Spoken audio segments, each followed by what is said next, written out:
and just remind everybody, your description sells the transformation. It doesn't sell the product. What's different about their life between when they bought it and they didn't. And if you can capture that in the description, then I think you're gonna have really powerful product descriptions. John figured this out. It was brilliant. We had a client whose conversions were suffering. He threw live chat only on the checkout page. Now that you've diagnosed, rather than treating the symptom, you go after the cause.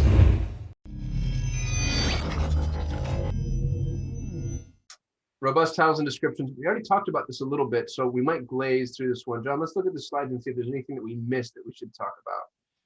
All right, product descriptions, sell the transformation. We talked about that yesterday, about the transformation between the haves, have-nots, and the days and the feels. Okay. Yeah, I want to pause there and just remind everybody, your description sells the transformation. It doesn't sell the product. What's different about their life between when they bought it and they didn't. And if you can capture that in the description, then I think you're going to have really powerful product descriptions. Mm-hmm. Use specifications to tell everything about the product. So here's what's actually really interesting. That one company that we spoke about yesterday that sold the silicone rings, their lead magnet was a printable sheet of paper that showed the ring sizes. And it goes, if what they asked you to do is take off, if you wear rings, you would take off your ring and you would place it over the piece of paper, and wherever that ring landed, that's the size of silicone ring that you would buy. And the cool part about that is if you downloaded the sizing lead magnet, that went into a remarketing audience inside of both Facebook/Instagram and Google to remarket to a person to get them to purchase their first order. So it was actually really cool, is that was a way to show the size as an example, very creative way to say, well, I'm not sure if I need a small, medium, or large, because the ring sizes were stretchy. And so sometimes you have like one size too small, one size too big. So they've made this little sizing sheet that you printed out at home, you drop a ring on there, like, I need to order a size medium, large. And then that's what you would order. So it's as an example, using imagery to show features. This is not a beer bottle opener, it's stop your hat. Even though it's in every single picture on the homepage, people navigated right to the product page because Smart Shopping brought them there. So we said, hey, what if we had kind of an illustration of how it looked? Yvonne does the I would say, strategy and direction to the client for Facebook, because we don't really run Facebook and Instagram here, but we just, he asked us to kind of give him some pointers. And so Yvonne, was very helpful in giving the instructions on how lifestyle images can help display the material and features in their product ads on Facebook, and then how we're doing also that on Google. But that's something that I think is important. Stock photos, they're good, but there's just a lot of things that I think hopefully you're learning here that can really help be creative in how to sell that product. Google relies on product titles and descriptions to make them machine friendly. Yep. Google, specifically for the feed, ignores things like alt image text. So that's like something from SEO that won't transfer over into Google. So just a side note there, it's really just that description and title, which is 80 to 90% of what Google's going to use in order to match. And then the rest relies on user engagement. Tip, use Amazon reviews to craft a perfect product description. Yep, that's a great tip. That's from Bohan. That's from one of our YouTube subscribers. It's not even ours. Yeah. He looked at what people say about his products, and then he because semantic architecture is so important. The way people speak, if you can kind of get a sense as to what that is, then you're closer to connecting with them. And so when people are writing reviews about your product, use the reviews in order to influence the description of the product. And you're going to get closer to what your customer thinks about it than if you just do it sterile. So I thought that was a really good tip. Mm-hmm. A good description can be repurposed for other product pages as well as for your ads. Yeah, absolutely. That's also going to be having a good ad relevancy and landing page experience. When you have a good description, you can bid on that keyword. You can feature that keyword in your ad, and then also is found on your page. So congruency is key. And I think that's something that we probably didn't touch upon a lot, but consistency and congruency is very much overlooked. And Google is using quality score to make sure you follow those rules.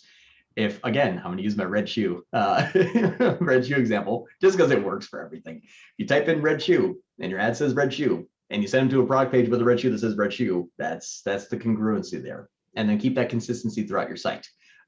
So make sure that congruency is going to say ad relevancy is a keyword in the ad. That's your ad relevancy score. And then you have landing page experience. Is your landing page also featuring the same content that's in the ad that is also part of your same keyword?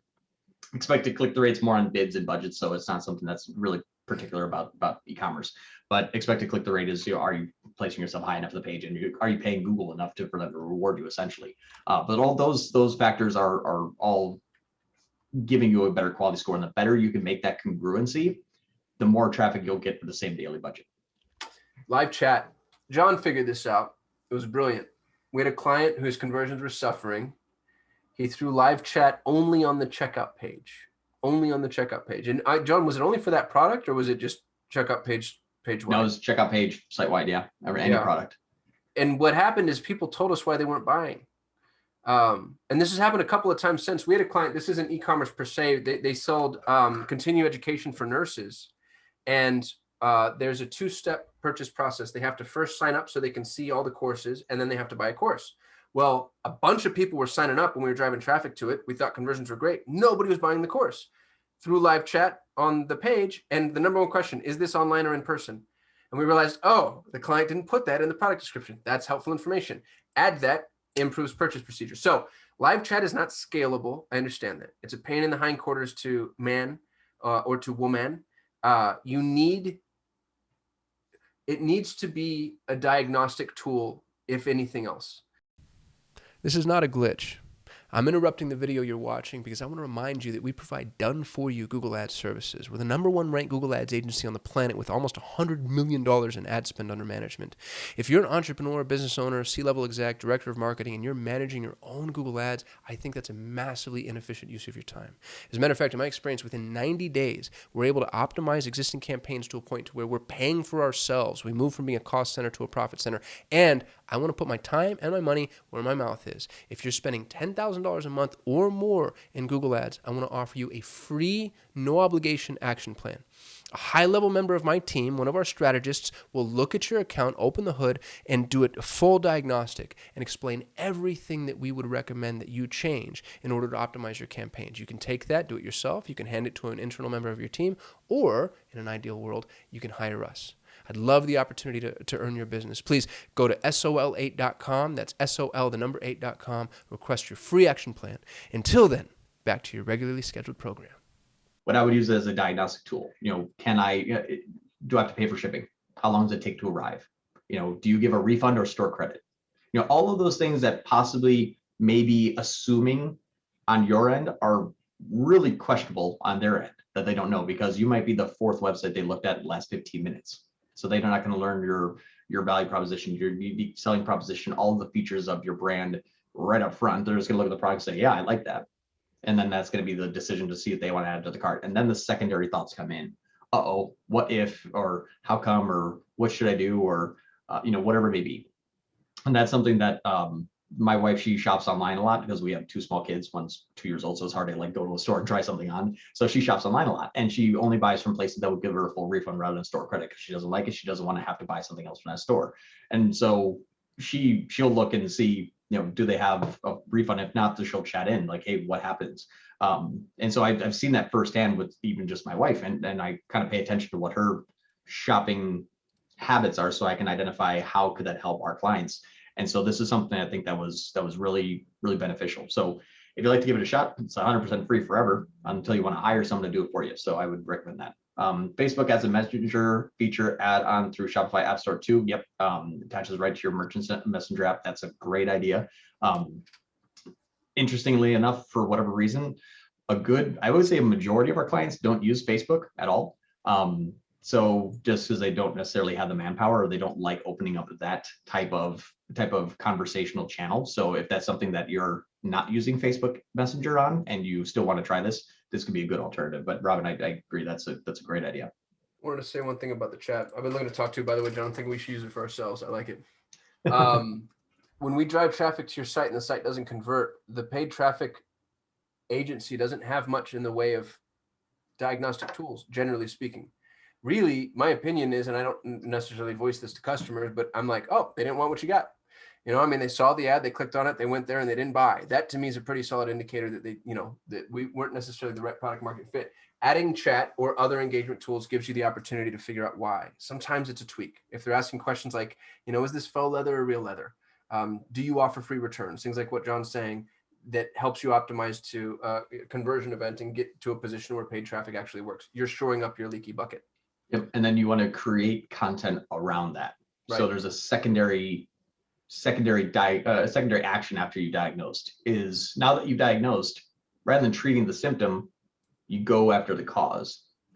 So the reason for the diagnosis was they didn't have this information. You were able to supplement that information on a chat. But now take those questions and add that to your product pages, your descriptions, maybe supportive imagery, maybe possibly a video explanation, like how this works, whatever it may be. You want to start to have that cause become more frequent. So you're diagnosing that cause, not necessarily a symptom. Symptom is they had a question. The cause was because it wasn't on your website to begin with. That's why they had the question. So using those chats, and you don't have to do it forever. You can do it until possibly now you're like, hey, people just don't chat in and everything looks good. Fine, take it off. But you want to supplement that now by creating content or imagery or video, whatever it may be, any type of media, to then place that at least high up on the page that majority of people are going to see.